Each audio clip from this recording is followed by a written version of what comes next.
जंगे सितंबर पाकिस्तान की जुर्रत व बहादुरी और कुर्बानियों की दास्तान। जारे नहीं लेकिन दिफा करना खूब जानते हैं, जारिहत कभी की नहीं और दिफा में कोई कसर कभी छोड़ी नहीं।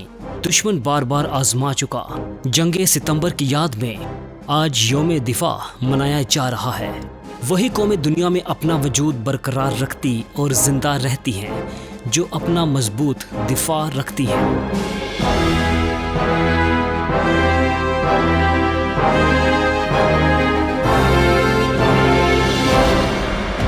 पाकिस्तानी कौम ने भी 6 सितंबर 1965 की शब गैर एलानिया जंग का मुकाबला करके साबित कर दिया कि वो किसी भी जारियत का मुंह तोड़ जवाब देने की भरपूर सलाहियत रखती है। 6 सितंबर 1965 की शब हमसाया मुल्क ने रात की तारीकी में पाकिस्तान पर हमला किया, लेकिन सरहदों के मुहाफिज जाग रहे थे। लाहौर के जिम खाना में चाय पीने के दुश्मन के ख्वाब चिकनाचूर कर दिए। कौम अपनी अफवाज के शाना बिशाना खड़ी हो गई। खुराक और दीगर सामान के ही ढेर नहीं लगाए। नौजवानों की टोलियां दुश्मन से दो दो हाथ करने घरों से निकल आईं। आर्मी चीफ के इस पैगाम पर कि हर फर्द एक पैसा दे, वो एक टैंक देंगे, कौम ने बढ़ चढ़ कर चंदा पेश कर दिया। खेमकरन और चौंडा में शिकस्त के बाद दुश्मन ने सरगोदा पर फजाई हमला किया तो शाहीनों ने पलक झपकते 4 जहाज तबाह करके दुश्मन फजाइया की कमर तोड़ दी। जंगे सितंबर में BRB नहर पाकिस्तान की पहली दफाई लाइन साबित हुई। दुश्मन ने 1965 को पाकिस्तान पर शब्बे खून मारा तो इसका ख्याल था कि रातों रात पाकिस्तान के अहम इलाकों पर कब्जा कर लेंगे और नाश्ते में लाहौर के पाए खाएंगे, लेकिन उन्हें अंदाजा नहीं कि शेर सोया हुआ हो फिर भी शेर ही होता है। अफवाज पाकिस्तान और अवाम पाकिस्तान ने मिलकर दीवानावार दुश्मन का मुकाबला किया। सिरों पर कफन बांधकर दुश्मन से भड़ गए, जिस्मों से बारूद बांधकर टैंकों के आगे लेट गए। अवाम ने अपना सब कुछ दिफाए वतन के लिए कुर्बान कर दिया और दुश्मन के नापाक अज़ाइम को रिज़्क़े खाक बना दिया।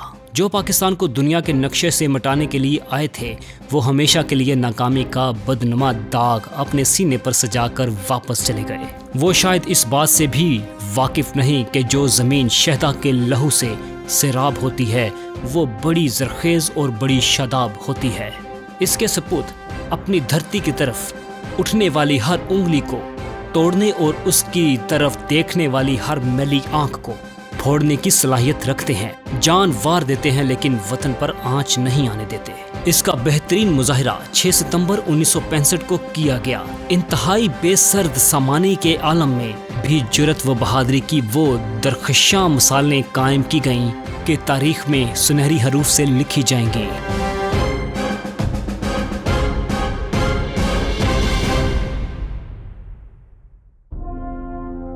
पाकिस्तान अमन पसंद मुल्क है, लेकिन जब भी जंग मुसल्लत की गई, पाक अफवाज ने पेशावराना महारतों, जुर्रत व बहादुरी और कुर्बानियों की नई नई दास्तानें रकम की हैं। कौमों और मुल्कों की तारीख में कुछ दिन ऐसे होते हैं जो आम अयाम के बरअक्स बड़ी कुर्बानी को मांगते हैं।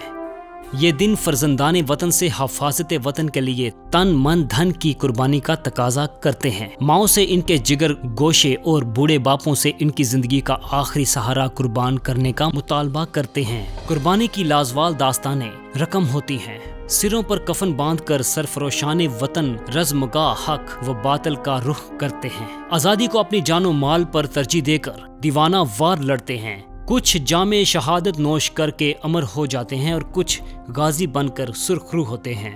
तब जाकर कहीं वतन पर अपनी आज़ादी, वकार और अलहदा तशखीस बरकरार रखने में कामयाब होते हैं। ये अयाम फैसला कुन होते हैं। अगर कुर्बानी का हक अदा ना किया जाए, जानो माल को वतन पर तरजीह ना दी जाए, माँ की ममता अपने जिगर गोशे को कुर्बान करने से गरेजा हो, बूढ़ा बाप अपने खानदान का सहारा खोने के लिए तैयार ना हो, तो फिर वतन अपना वजूद खो बैठते हैं।